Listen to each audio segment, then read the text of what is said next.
intro, huh, CJ1? Yeah, it's absolutely fantastic, and look at how, oh man, look at how great those graphics are and stuff. No, seriously, folks, Street Fighter 1 is the beginning of a legacy. But it was but not to a be great honest, the first game nowadays is purely shit. Despite someone on YouTube, I forget his name, but he says it's the best Street Fighter of them all. He's totally a moron. So basically, when you begin the game, you select a country. I don't know, USA, right here. Okay, USA. Okay, USA. And this is a stereotypical match. Now,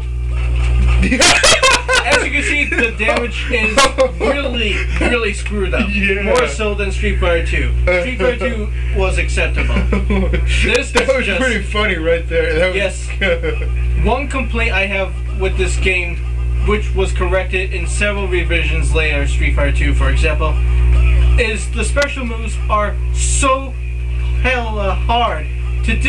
You have to hold the button down first, then do the motion, and then release, which would be called negative edge in further games, but however, in this particular game, it's not really intuitive at all. It's really hard. No.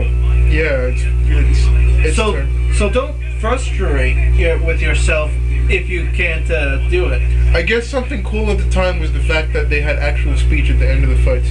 However, you got a lot to learn, kiddo. However, no matter who you're facing, it's always the same thing. So Street Fighter is purely for history. And what was interesting about the original was before the 6-button layout that we were totally familiar with nowadays, it was 2 pressurized buttons. The harder you hit it, the harder the attack. Now, I would imagine that had caused a lot of physical injury, and you could see that the fireball does like 50% damage. All special moves do hella damage. That is just insane. Now back to the buttons here. Now later, I'm sure that they caused a lot of problems with both injuries and the buttons being broken, so they switched to the familiar 6-button setting, which we are using right now. But because this was still Street Fighter 1, the 6 buttons for this particular game didn't really feel completely well put together.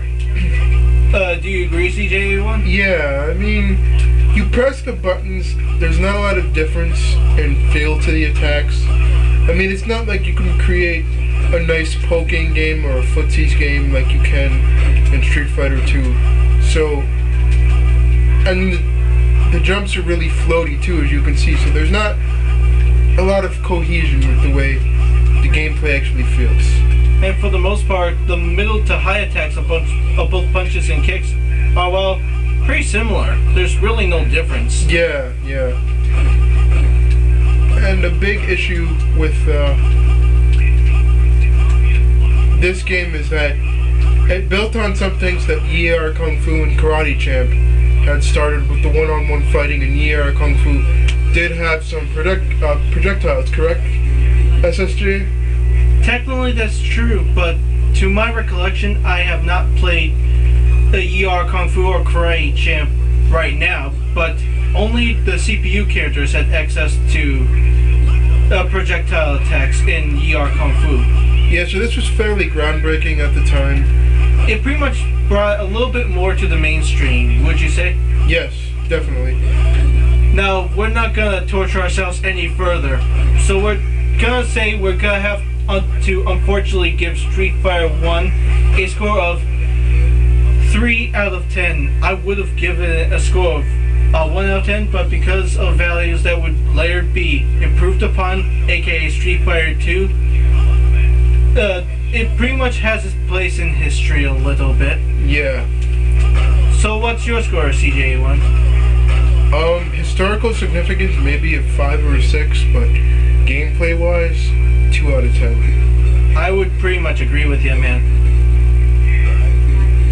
So this has been a review of Street Fighter here on the Capcom Classics Collection Volume 2 for PS2. And we will see you later with future reviews of more fighting games. See you later. Goodbye.